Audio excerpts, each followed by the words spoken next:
Warahmatullahi wabarakatuh. Hanya kepada Tuhan kita bersyukur dan hanya kepada Nabi kita bersalawat. Salam, Om Swastiastu, Namo Buddhaya dan salam sejahtera untuk kita semua.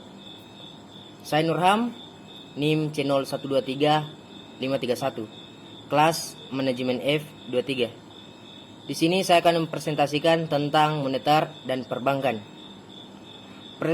Presentasi ini bertujuan untuk memberikan pemahaman yang mendalam tentang sistem moneter dan perbankan. Fokus pada perang bank sentral, konsep tingkat bunga, pasar uang, penawaran uang, inflasi, dan sistem moneter internasional. Diharapkan dapat memberikan wawasan yang komprehensif bagi mahasiswa ekonomi, keuangan, dan masyarakat umum.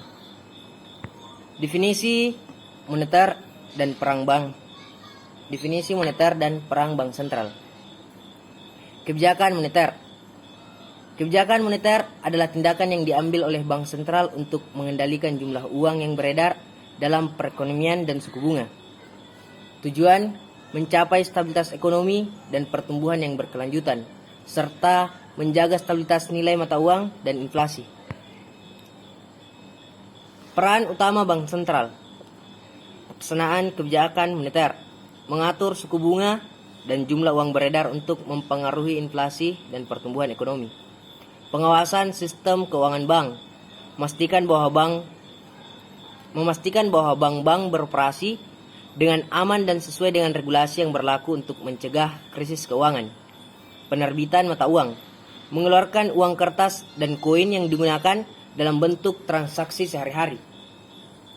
Pendukung kebijakan fiskal pemerintah, bekerja sama dengan pemerintah dalam pengelolaan ekonomi, termasuk dalam pengeluaran dan pendapatan negara. Pemeliharaan stabilitas nilai tukar, mengelola nilai tukar mata uang untuk menjaga Pemeliharaan stabilitas nilai tukar, mengelola nilai tukar mata uang untuk menjaga daya saing ekonomi dan stabilitas perdagangan internasional. Konsep tingkat bunga sebagai harga uang. Definisi tingkat bunga. Tingkat bunga adalah biaya yang harus dibayarkan untuk meminjam uang dalam jangka waktu tertentu. Mencerminkan biaya peluang dari penggunaan dana dan risiko yang terkait dengan pinjaman. Fungsi tingkat bunga: mengatur alokasi dana. Tingkat bunga yang lebih tinggi dapat mengurangi permintaan dan untuk pinjaman. Sedangkan tingkat yang lebih rendah dapat meningkatkan permintaan.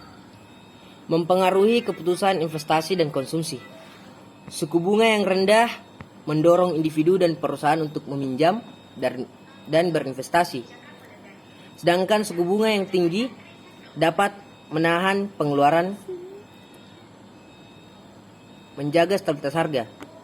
Tingkat bunga yang tepat dapat membantu mengendalikan inflasi dan menjaga stabilitas ekonomi.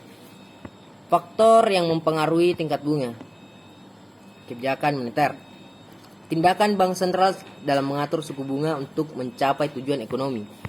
Tingkat inflasi yang tinggi biasanya mendorong suku bunga naik untuk menjaga daya beli. Kondisi ekonomi. Pertumbuhan ekonomi yang kuat dapat meningkatkan permintaan untuk pinjaman, yang pada gilirannya dapat meningkatkan suku bunga. Jenis-jenis tingkat bunga. Nominal dan real. Tingkat bunga nominal. Tingkat bunga yang dinyatakan tanpa mempertimbangkan inflasi. Ini adalah suku bunga yang biasanya dikutip oleh bank. Tingkat bunga real. Tingkat bunga yang telah disesuaikan dengan inflasi. Ini memberikan gambaran yang lebih akurat tentang daya beli dari bunga yang diterima. Tetap dan mengambang. Tingkat bunga tetap.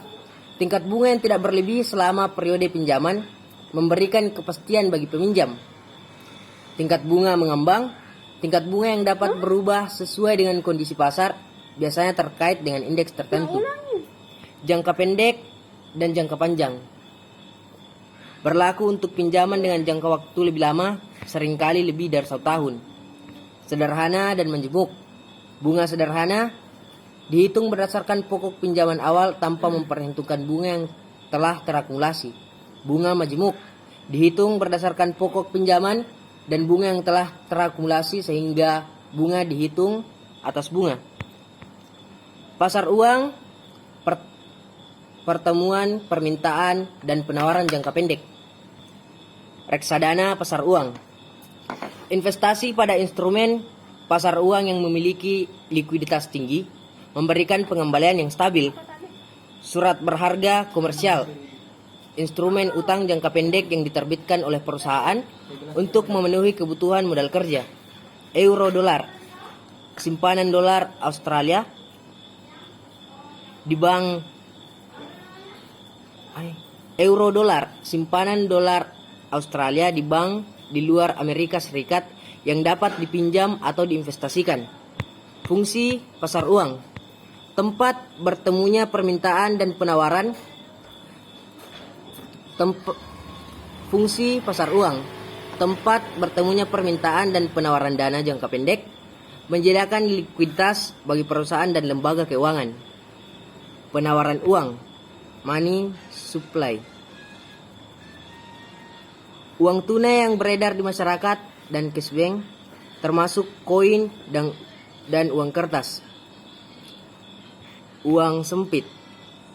MO ditambah dengan rekening giro yang merupakan uang yang dapat diakses dengan cepat.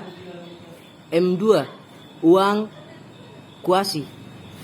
M1 ditambah dengan deposito, berjangka dan tabungan, mencakup uang yang tidak segera tersedia tapi dapat diakses dengan mudah. M3, likuiditas.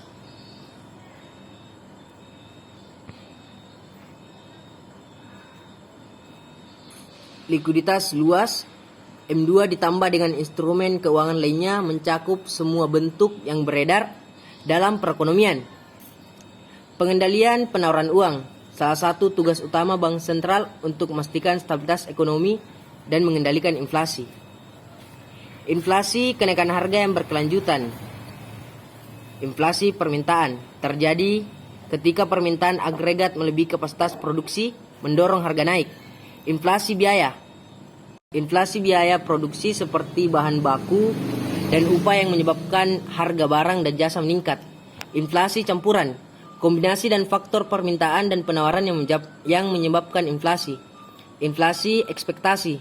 Ketika ekspektasi inflasi di masa depan mempengaruhi keputusan ekonomi, saat ini seringkali menyebabkan inflasi lebih lanjut. Definisi inflasi.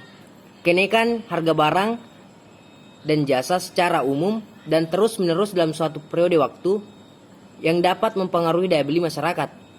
Sistem moneter internasional, standar barang, nilai mata uang dikaitkan dengan komoditas fisik seperti emas, memberikan dasar yang stabil untuk nilai mata uang. Standar kepercayaan, nilai mata uang yang didasarkan pada kepercayaan terhadap pemerintah dan bank sentral yang dapat berfluktuasi tergantung pada stabilitas politik dan ekonomi. Fungsi sistem moneter internasional. Mengatur hubungan moneter antar negara, memfasilitasi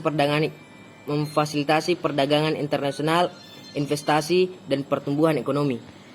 Pentingnya stabilitas sistem moneter internasional. Stabilitas ini penting untuk menjaga stabilitas ekonomi. Pentingnya stabilitas sistem moneter internasional. Stabilitas ini penting untuk menjaga stabilitas ekonomi global dan mencegah krisis keuangan internasional. Dengan sekian dari saya, wabillahi taufiq wal hidayah. Assalamualaikum warahmatullahi wabarakatuh.